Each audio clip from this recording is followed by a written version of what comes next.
Hello guys, আসসালামু আলাইকুম। Welcome back to SSA Y ব্লগে। তোমরা সবাই কেমন আছো? আজকে তোমাদের জন্য একটা নতুন ব্লগ নিয়ে আসলাম। কিছুক্ষণ পরে গাইস মানে দুপুরের দিকে চলে যাব। এখন হলো সকাল, দুপুরের দিকে চলে যাব হলো ডাক্তারের কাছে।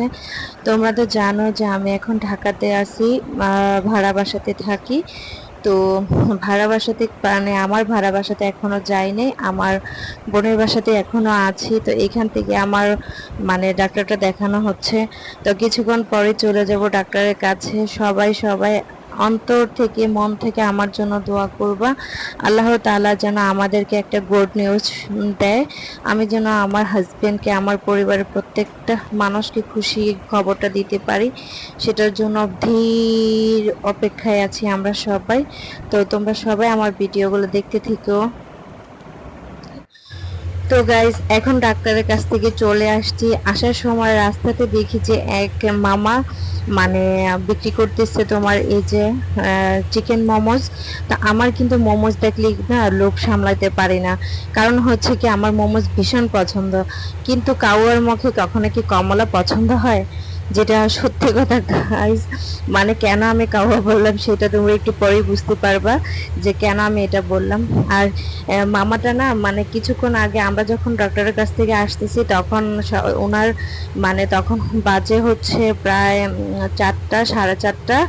তখন উনি মানে সব কিছু দিয়ে উনি মাত্র রেডি করতেছে যে উনি মানে খাবার এই মোমোসগুলা মানে ভাপায় বসাবে।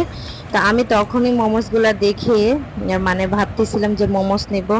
তো দেখো মামা 2 রকমের সস দিছে, আমি এখানে সস নিয়ে বসে আছি, ওদিকে মোমোস সিদ্ধ বসাইছি। কারণ হচ্ছে এই মোমোসগুলো বানায়া তারপরে ডিপ ফ্রিজে রাখা হয়, এই জন্য মোমোসগুলো বেশিক্ষণ ধরে সিদ্ধ করতে হয়, ভাপায় রাখতে হয়। কারণ আমরা অনেকক্ষণ দাঁড়াইছিলাম, বেশিক্ষণ দাঁড়ায় থাকতে পারি না, কারণ আমার শরীর থেকে আমি ডাক্তার দেখাইছি, শরীরটা একটু খারাপ লাগছে, তো এই জন্য বেশিক্ষণ দাঁড়ায় থাকতে পারি নাই।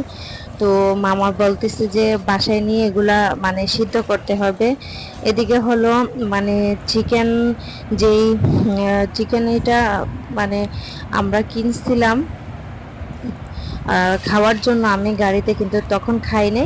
এই যে দেখো আমার গরম গরম মোমোস চলে আসছে, এই যে একদম গরম গরম। আর এটা অনেকক্ষণ ধরে আমার বোন ভাপায় বসায় রাখছে, এখন সিদ্ধ হচ্ছে। আর এখানে আমি চিকেন ফ্রাই খাইতেছি দেখো। আমার মানে আমি আমার আপুকে বলতেছি যে খাওয়ার জন্য, কিন্তু আমি তো আর বুঝতে পারি না যে টেস্টটা এরকম হবে। আমি সত্যি কথা বলতে কখনো আমি ঝাল খেতে পারি না। আর আমি এখানে খাইতেছি চিকেন ফ্রাই, আর আপু একটা নিয়ে খাইতেছে, দেখে যে কেমন লাগে। এখানে আমি 100 টাকার মোমোস আনছিলাম, চিকেন মোমোস। তো যেহেতু আমরা বাসায় এনে খাবো, তো উনি মানে পার্সেল করে বাসায় দিয়ে দিছে। এই যে দেখো আমার বোন খাইতেছে আর তোমাদেরকে দেখাইতেছে এই যে সস দিয়ে। কিন্তু আমি কিন্তু এখনো খাইনি দেখে বুঝতে পারতেছিলাম না যে কিরকম টেস্ট হবে এটা। আর আমি কিন্তু প্রায় অনেক সময় ঘরে বানায়া খাইছি, একদিন অনেক দিন আগে, তোমাদের কাছে ওই ভিডিওটা আমার আছে যেটা আমি ঘরে বানায়া খাইছি। দেখো আমার কাছে কিন্তু চিকেন ফ্রাইটা অনেক টেস্ট লাগতেছে, কারণ হচ্ছে আমি ঝাল খেতে পারি না, আমি সব কিছু মিষ্টি মিষ্টি খাই। আর চিকেন ফ্রাইটা একটু মিষ্টি মিষ্টি ছিল, এজন্য আমার কাছে ভালো লাগতেছে। কিন্তু আমি মোমোজের দিকে তাকায় আছি, মোমোজ খাবো, আমি এটা শেষ করে মোমোজ খাবো, আমি মোমোজের দিকে তাকায় আছি। তো জানি না, আমার বোন বলতেছে যে অনেক ঝাল, কিন্তু আমি খেলে কেমন হবে সেটাই আমি বুঝি না। যে আমি কিন্তু একদম ঝাল টাল খেতে পারি না, তাও আবার আমার আপু কিন্তু ঝাল খেতে পারে, আমি একদম ঝাল পছন্দ করি না। তো চিকেন ফ্রাইটা খাওয়ার পর আমি মোমোসগুলো খাবো, দেখবো যে আমার পছন্দের মোমোস কেমন লাগে। তো আজকে খেয়ে দেখবো। মানে আরও 2-3 দিন খাইছি, আমাদের এখান থেকে কিন্তু অনেক দূরে দূরে মোমোস পাওয়া যায়, বাসার আশেপাশে কোথাও মোমোস বিক্রি করে না, অনেকটা দূরে বিক্রি করে মোমোস, কাছাকাছি কোনো ইয়াতে রেস্টুরেন্টে মোমোস বিক্রি করে না। এই জন্য আজকে মোমোস দেখে আমার আর লোভ সামলাইতে পারলাম না, মোমোসটা নিয়ে আসলাম বাসায়। তো আমার মানে চিকেন ফ্রাই খাওয়া শেষ, এখন আমি খাবো হলো মোমোস। মোমোস খেয়ে দেখবো যে কেমন লাগে। আর আমি মানে আমরা অনেক দূরে, আমি বসুন্ধরাতে গিয়ে গিয়ে ডাক্তার দেখাই, তো অনেক দূরে যেতে হয়। তো এখানে আমি আবার গাড়িতে যদি টক জাতীয় কিছু না খাই আমার একদম মাথা ভালো লাগে না, বমি বমি ভাব আসে। তো ওইখানে আমি লটকা নিয়ে নিচ্ছি খাওয়ার জন্য। এই যে দেখো আমি এখন চিকেন মোমোজ হাতে নিয়ে নিচ্ছি। তো এখন আমি চিকেন মোমোজ খাবো। ওই যে দেখো একটুখানি সস দিয়ে মাখায় নিছি মোমোসটাকে। ওরে বাবা, ভীষণ ঝাল, আল্লাহ বলার বাহিরে এতটা ঝাল। মনে হচ্ছে যে সব মরিচ ব্লেন্ডার করে এখানেই দিয়ে দিছে, এতটা ঝাল লাগতেছে আমার।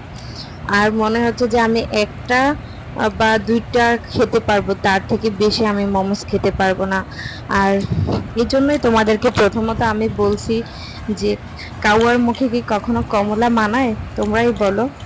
তো এজন্য বলছি যে আমি সত্যি আমি মোমোস পছন্দ করলে কি লাভ হবে আমার, কিন্তু আমি কিন্তু ঝাল খেতে পারি না। আর মোমোসের মধ্যে প্রচণ্ড আকারে ঝাল ছিল।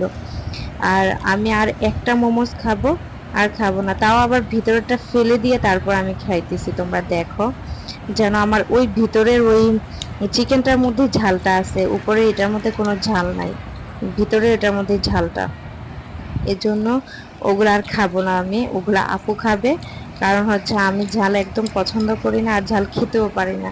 এখন আমার বোন ওগুলা খাবে, তারও নাকি ভালো লাগতেছে না, আর কখনো মোমোজ আনবো না, এটাই শেষ। এই যে দেখো গাইস, কালকে ডাক্তার আমার কাছ থেকে প্রায় 3টা সিরিজ ভরে ভরে রক্ত নিছে, অনেকগুলো রক্ত নিছে। যতদিন ধরে আমি মানে আমার এই বাচ্চা কাচ্চার জন্য চিকিৎসা নিতেছে, ততদিন ধরে আমার শরীর থেকে মনে হয় যে যতটুকু রক্ত আমার শরীরে হয় তার থেকে বেশি ডাক্তার নিয়ে যায়। তো সব সহ্য করতে হয় শুধুমাত্র একটা সন্তানের আশায়, যে আল্লাহ তাআলা আমাদেরকে একটা সন্তান দিবে, সেই আশাতে এগুলো সহ্য করি। তো কষ্ট সহ্য করি। এখন তোমরা সবাই দোয়া করো যে এত কষ্ট সহ্য করার পরে যেন আল্লাহ তাআলা আমাদেরকে সুস্থ সবলে পৃথিবীতে একটা সন্তান দেয়, আমরা যেন বাবা মা হতে পারি। এই যে দেখো অনেকগুলো রক্ত নিয়েছে, আরও রক্ত নেওয়া বাকি আছে, সেটা আবার কয়েকদিন পরে নেবে। তো সবাই আমার ভিডিওগুলো বেশি বেশি দেখো।